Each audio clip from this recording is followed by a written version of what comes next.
All right, welcome to the podcast. We just finished an awesome office tour of Space Station. I'm joined here with Check that out, Sean Holladay from Space Station, co-founder of Space Station. If you didn't watch the office tour, definitely go watch it. I'm going to link it right here, wherever, top left, right, bottom right, whatever. And then if you did, welcome back. So this is kind of the two-part from that. Did an awesome tour, got to see everything involved with Space Station. And now I'm here with Sean. So Sean, just give us a little bit of background in case someone hadn't watched the office tour. Yeah. Tell us a little bit about the history of Space Station getting to this point, what you guys have been up to, and where what you guys are focused on right now. Yeah, I was born and raised in this little town called Holladay, Arizona. I don't start I'm born, here's the whole phase, but it was important to me. It's this little tiny town, 10,000 people. And my parents were both crazy entrepreneurs. Owned a Dairy Queen for 33 years. My mom and then my dad had an air medical business. So I just grew up. 4 of my 5 brothers are all wild entrepreneurs doing different things. Tim, my brother, runs our investment group.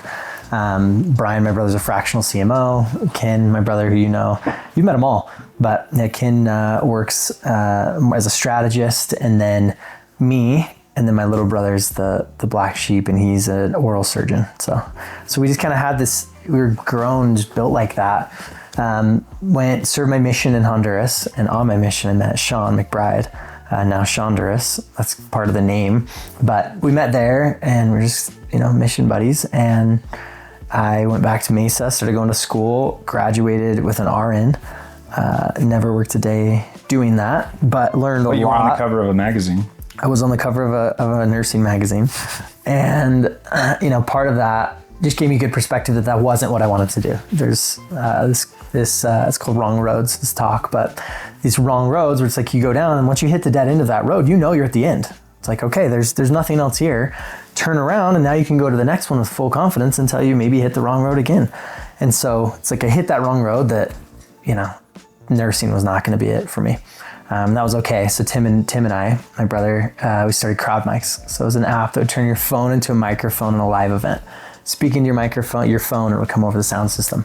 Raised 1.2 on that.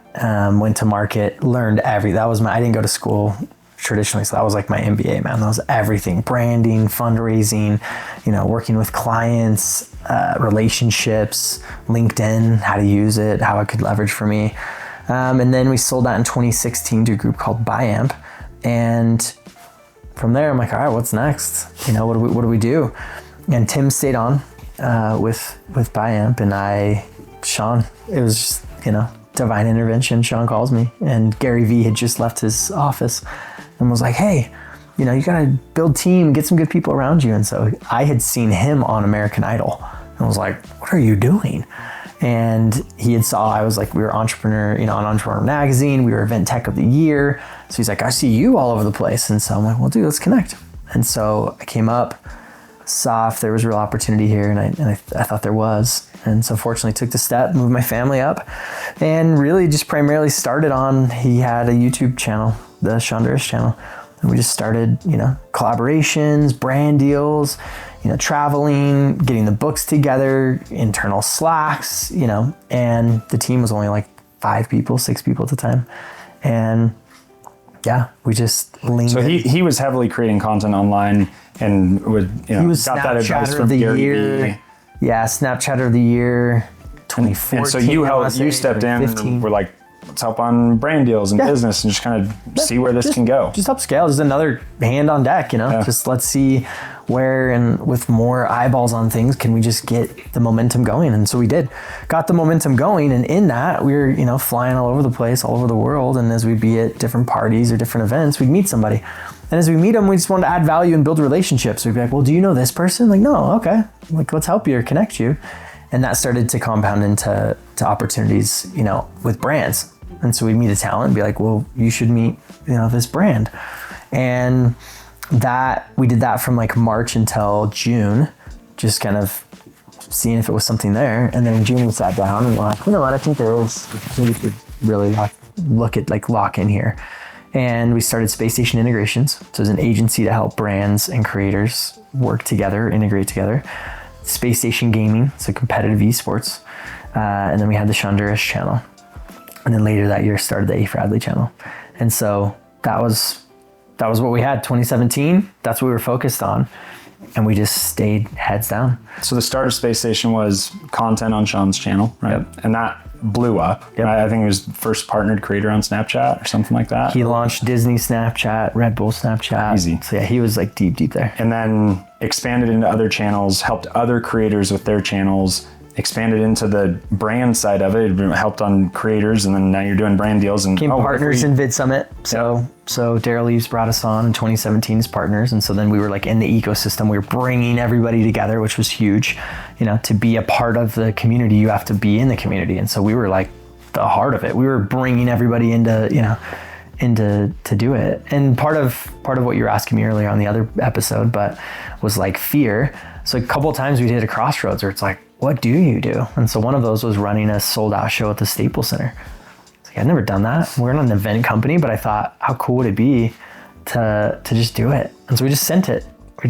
Spence kind of headed it up, who now, runs and heads Vid Summit, but he just kind of was like, I think we could do it. And we put a bunch of logistics together and got, 20,000 people in a venue and safely did it, and had Chris Brown headline collaboration with the brand, with the talent. Okay. Talent, yeah, Ace Family was their names, and the co-headline of the other team that was a basketball event was Chris Brown, and we had all kinds of other talent, Mr. Beast and Logan and Jake, and all the different YouTubers, as well as like DJ Pauly D and a bunch of different talent. But again, had never done that, just kind of went for it and figured it out.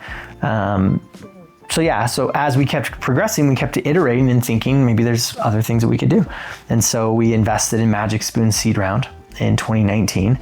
And like anything, we invested in the round, and we thought it was our very first investment, but we thought we're just going to bring our energy. And so we seeded it to probably like 80 people and just sent them boxes. Well, our friends happen to have big followings, so they start posting about it, and we just keep trying to help the brand, with different collaborations and different people posting content. And in 2020, they came back and they were like, hey, do you guys want to follow on? How much allocation do you want? And we're like, could we go? These people that everybody had thought, they thought we were so engaged, they thought we were the founders of Magic Spoon. We're like, we're not the founders of Magic Spoon. But we went back and asked, and said, could we syndicate the deal? So could we get checks from some of these people that were really engaged? And we ended up raising, a good chunk of capital, invested that in through this SPV. And then, where you get to this, like, you had moments in your life where you're like obsessed. I'm like really locked in. Yeah. I then was like, I loved, Magic Spoon had been this really great diversification, and just, I loved the process. And so I went and hit up Olipop and got access there, and ended up investing Oats Overnight, Slate Milk, Koya, all these better for you products. And I'm talking like I couldn't sleep. Like I'd literally wake up and have my laptop next to me. My wife would be like, what are you doing? And I'd be like, I want to see if this person answered. And it was just like, really digging into something I loved. And so that then spun up. We've done 120 investments now through these SPVs, through this syndicate, this group of people that would write checks. And then now, the end of this month will be our first close on our $40 million fund. So now we'll have a fund to deploy out of. Cool. And we did 40 plus million in the first, 5 years through these SPVs. So when did you put like time frame together on this? When did you first relocate your family from Arizona to come up to Utah? When was that? November of 2016. Okay, so it's been about 9 years. Agency and gaming start in June of 2017. Okay. And then our first check into Magic Spoon is 21? August of 19. Okay. And then our follow-on check was August of 2020. And then the animation studio started during COVID. So around that time frame. When did you guys start going hard on investments deals, so putting more deals together? So we did 52 deals in 52 weeks. So we did a deal a week for a year. So from August of 2020 to August of 21, we were writing a check every single week. And the year before, you had never done a deal before. Did one deal. That was the first Magic Spoon was the very, very first one. Do you have them on this shelf? I know they're on Tim's shelf. Yeah, up at the very top. Yep. Okay, so Magic Spoon was the first deal you guys did. Funny story, see that bowl and spoon? Yeah. In our iteration, when we were seeding to people, Tim made it was a dog bowl actually, so it was small, and he engraved Space Station Investments times Magic Spoon. And then we made that exact spoon, and we seeded this as just this effort we were trying to do. And later the founders came back and were like, would you guys make those bowls and spoons? And we're like, no, we don't know how. They're like, well, do you mind if we make them? And we're like, no, go for it. And so they've now since made them, which is kind of cool. That's awesome. Like, that's how much we were trying to engage and be involved. I think it's so interesting. Space Station is a lot of things. And I feel like a lot of people know like an element or a piece of it. I've obviously gotten to have a different view and perspective, and just seen a lot more of the behind the scenes of the operation. And I think what's interesting is some people think it's like, oh, they do video games, and they're just like, oh, they're an influencer agency. Oh, they do Vid Summit. Oh, it's Sean Duras. It's Holladay does a bunch on this side. The deals, investment, like seeing the full scope of everything, as you just outlined, 2016, then 17, and then you launch two more in 17 and 18, and then you do your first deal in 19, and then you do a follow-on in 20, and then you do 52 deals in 52. Like, there's a lot that happens in there. Yeah. 9 years ago, what did Sean Holladay think that he was going to be doing? Like when you first stepped in and were like, okay, I'm going to be a bolt-on and add-on and help my friend from my mission with what he's doing. Like, what did you think that you were doing versus what has it grown in? Like, did you have any visibility that it would be anything like this with what you guys are doing now? No, I mean, you can't ever. Anyone that says that is because you can only connect the dots looking backwards. Exactly. And so no, I mean, the goal was just work really, really hard. And, you know, I think a massive piece to it was like the relationships, right? Like one of my sayings, it's actually on every one of those coins I showed you earlier, is surround yourself with good people. It's like, if you surround yourself and create collision, incredible things happen, right? So I was in nursing school and now we're doing this, you know, it's like, it's not just one after the other. It's the principles and the foundation. And so no, when we started this 9 years ago, no concept or context. Investments was not even on the horizon at all. Yeah. And then now it's a massive piece to it. So I love the quote, luck favors the prepared. At what point did you, I feel like a lot of people wait for things to happen to them, or they have opportunities that like come to them. At what point did you realize that you could, instead of just letting collisions happen, at what point did you realize that you could go out and create those collisions? LinkedIn. I was just hitting people up. No, literally. Like, what does it hurt to just hit somebody and they don't answer you? Awesome. I'm no further either way. They hit you back and say no. Awesome. I now know the wrong road and I can just realize that that's not the open door right now. Or they hit you back and say yes. And then when they say yes, you're like, wait, I could go to work. Those are three good options. Like, I could do something. So it's no. Okay. No sweat off my back. Let's just keep moving. It's no response. Again, nothing changed in my life. Nothing. No harm. And then yes. So once that, if you looked at my LinkedIn, you would be mind bent. I was just at dinner last night with this group of founders, and I'm sitting by someone, and she's like, here's my LinkedIn, let's connect. And so connect, and then we're already connected. She's like, what? I mean, neither of us knew, like recognized. I was like, oh, crazy. And then I'm like, I'm curious if I DM'd you. And I pull it up, and sure enough, right there. And she had responded to me, and we had exchanged, and didn't literally know, but she just passed me to someone on her team. But like, we didn't realize that we had already connected. And it's like, it's a tool meant, and it can be LinkedIn, it can be anything else. But like, I'm the guy you sit by on the airplane, and you're like, he's gonna talk to me. And I'm just like, hey, what's up? Were you traveling for work? Whatever. Yep. Yeah, cool. And then that's it. And if there's something to be done there, but I've had speaking engagements from there. I've closed clients from there. Like, you've seen I've had investors that invest from meeting them on an airplane, And so, there's no luck, right? You can be in a lucky situation, but you kind of put yourself there. Whatever that situation is, whatever we got acquired for, 50 times EBITDA. It's like, but you still had EBITDA and you had something that people wanted to acquire. Now the 50 might be 5, depending on the time of year and the time of, the season, essentially, pre-COVID, post-COVID.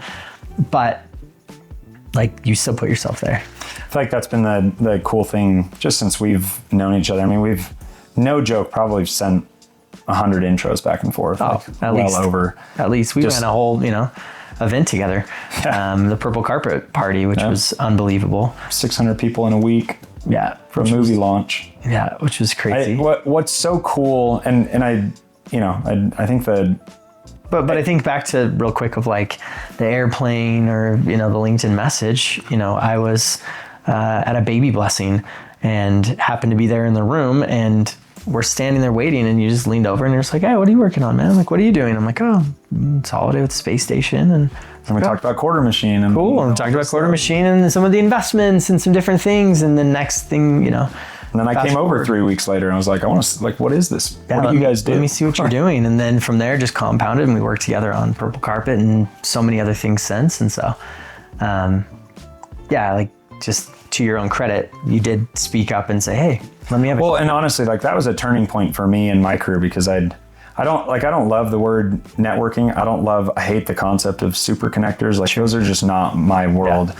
I love relationship building, but that was like a turning point for me, because I feel like it's very easy to network and get to know someone.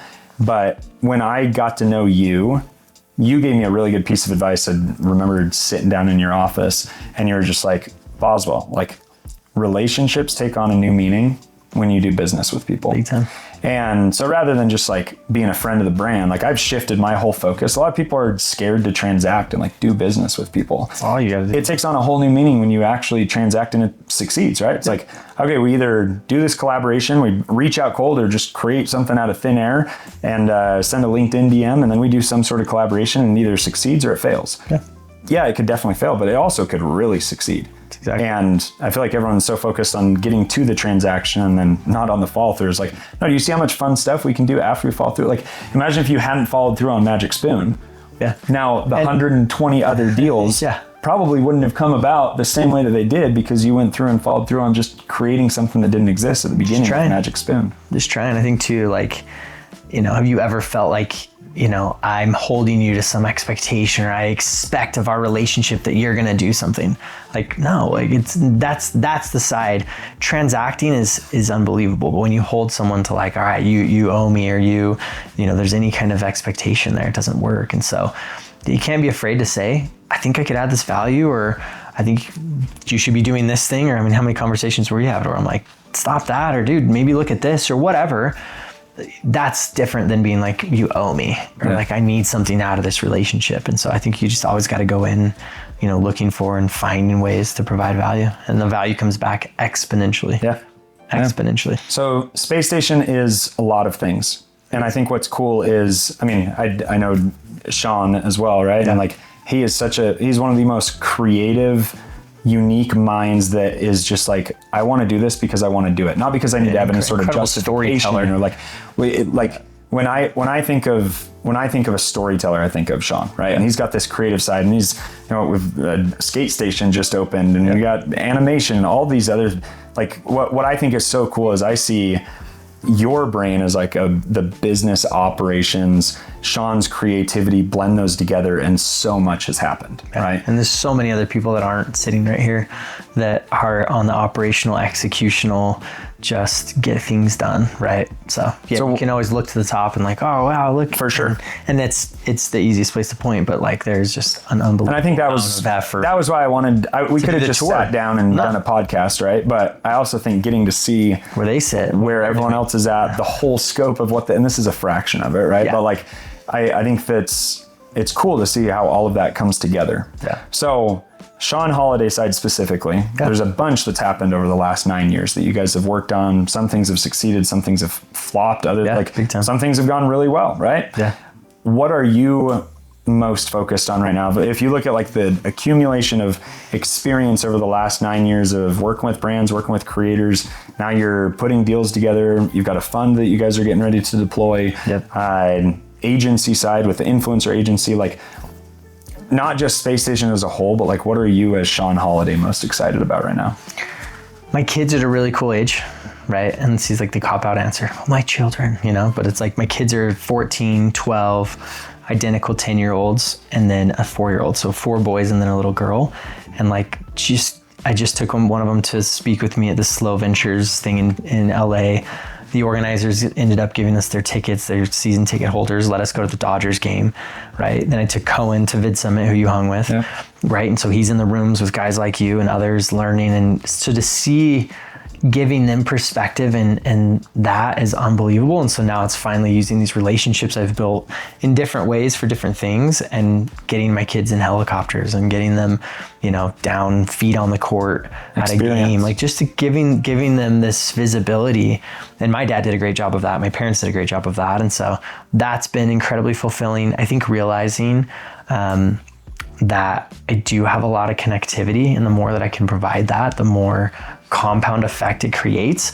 And so being willing when somebody hits me and is like, hey, do you happen to know this person? I'm like, sure, yeah, I do. Or I don't, but I'll just send what's a cold message mean?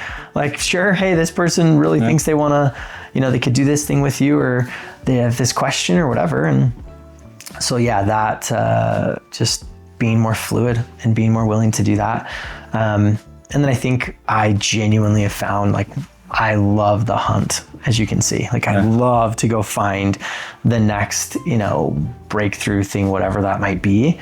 And so giving myself the freedom and giving myself the time to do that, you know, and to go and look and find the next, the future thing. If you Google deal maker, Sean Holladay will probably be like the first result that pops up.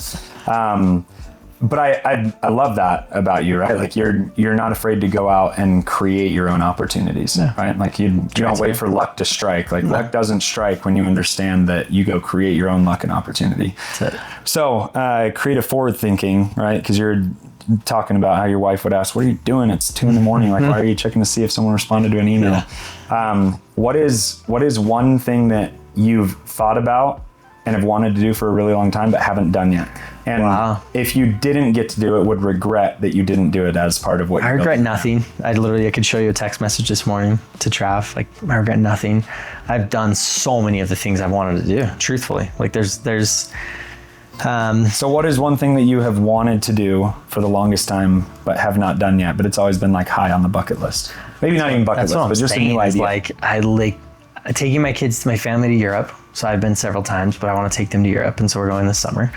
As far as in business, man, I legitimately, the fund was probably the last chapter of like, what do I want to try to pull off? Now there's still plenty of stuff ahead. Trust me. There's plenty of work to do. But part of that same, you can only connect the dots behind you. It's like, I'm still not sure what I don't know. I don't know what I don't know. So it's like, I don't know. But as far as, you know, going on cool trips, meeting incredible people, getting to speak, you know, in front of and inspire others, sharing my story. Like, I'm so fulfilled in that, man. So fulfilled in that. And then on like just a personal fun side, you know, I love cars. I have a cool car collection that I've built with my dad. That's been fulfilling. We just moved our family into, you know, next to my parents. Like, we're a half mile from my parents and a mile from Tim, which is super cool. So I mean, life's good, man, to be completely honest. Like, life's so good. You know, I heard someone talk about how life runs in seasons, right? Sometimes you plant, sometimes you harvest, and sometimes you're in winter.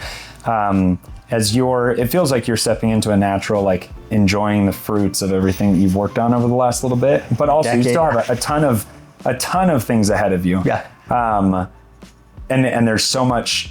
Like, we could reshoot this in 6 months and talk about the things that happen, and so, like, that's the really fun thing. So I think it's interesting, and you know, kind of one of my last questions. I've been thinking on this a lot.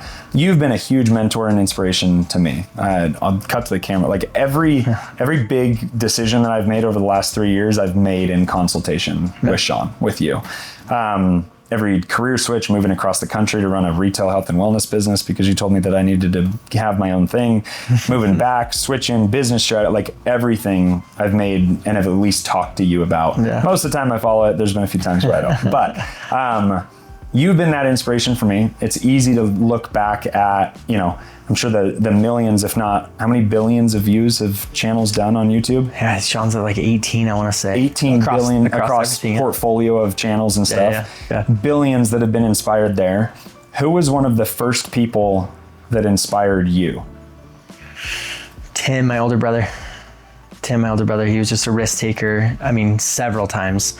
And I can say this because he's publicly shared it plenty of times, but like, yeah, he went to zero, lived in 590 square feet with his family of 7. I can get emotional, man. Like, we built in the garage with crowd mics, like him and I, sleepless nights. I had twins. I literally bought the house next to him so that his family could help me and my family. Cause we were like, yeah, building crowd mics, but we had, a 4-year-old, a 2-year-old, and then identical twins. Like, that was gnarly. And then I had seen, right when I got off my mission, he had raised some money and was like building this startup with my other brothers and just, fighting, I could see just this grit. He has just this grit.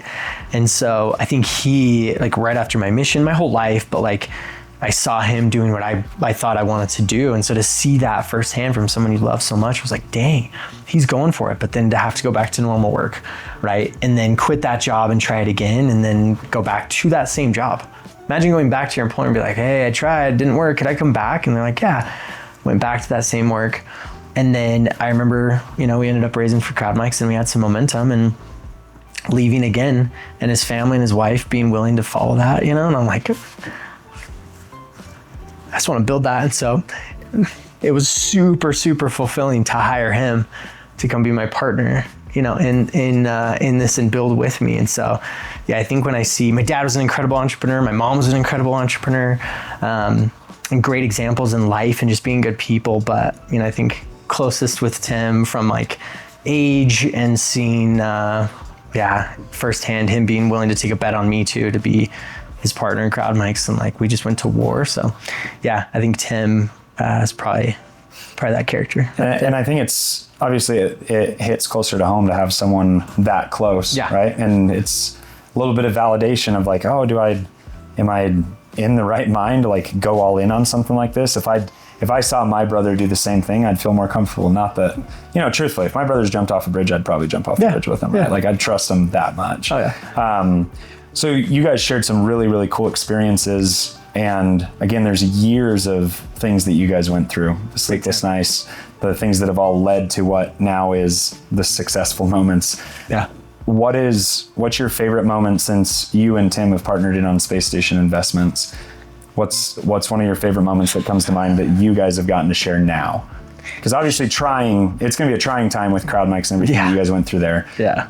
What's some of your favorite moments that you have gotten to share with your brother Tim now with what you're doing with space station investments? I mean, we've had some incredible deals where they're really hard to get into, and then we get in, and getting that phone call from him and being like, we're in, bro. Like we got on the cap table, and you're like, why? And yelling and just, having tons of fun. I think what's funny though is like probably the harder times than just the fun, cool, like, oh, find this or do that. Like, I think having somebody to lean on, having somebody going through it with you and the struggle and the effort that it takes, and sending that one singular quote, that just like hits your soul.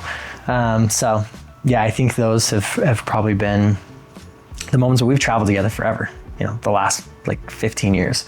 And so we're headed to New York next week, and it's always just an incredible time to have someone full trust, full confidence, knows everything. And then also is like your actual brother, like the uncle to your kids, and, the brother-in-law to your wife. So yeah, it's a cool, and I know not everybody gets that opportunity. So to have it, I lean into it as hard as I possibly can. So. Well, I love it. My final question kind of goes back to all of this is like the common theme that I've noticed. And as I have conversations with people, this is something that I feel like most people are interested in. It's easy to look back and say, oh, this was how everything played out, right? In the moment, it can feel exhausting, lonely, tiresome. You're starting to question yourself, let alone all the family or friend pressure, people that are questioning you. Yep. On the topic of figuring it out, I think that you're like the master and the expert. You've helped me figure out a ton. You also have just had a ton that you've had to figure out on the fly, right? Like, you didn't know what you were going to do on the first deal with Sean. You didn't know how you were going to build this room. You didn't know what you were doing with Magic Spoon the very first time. It was just like, let's go figure it out. You didn't know how you're going to do a sold out Staples Center arena event. To people that are in the process and in the moment right now, figuring it out, what is your advice to people going through that right now? You will never learn until you do it. Like, you will never learn until you just take the leap and try and do. So you can put as much data and research as you should into the decision. You should call and get all the feedback and thoughts, but you're like actually not going to know and get through it until you do. So I can speak fluent Spanish. I couldn't speak fluent Spanish before I could speak fluent Spanish. Like, I didn't become an investor until I started investing. Like, you're not going to become a dad until you have a child. Like there's only so far you can take theory and study and inputs before you just have to do it. You just have to do it. And so I've just done it.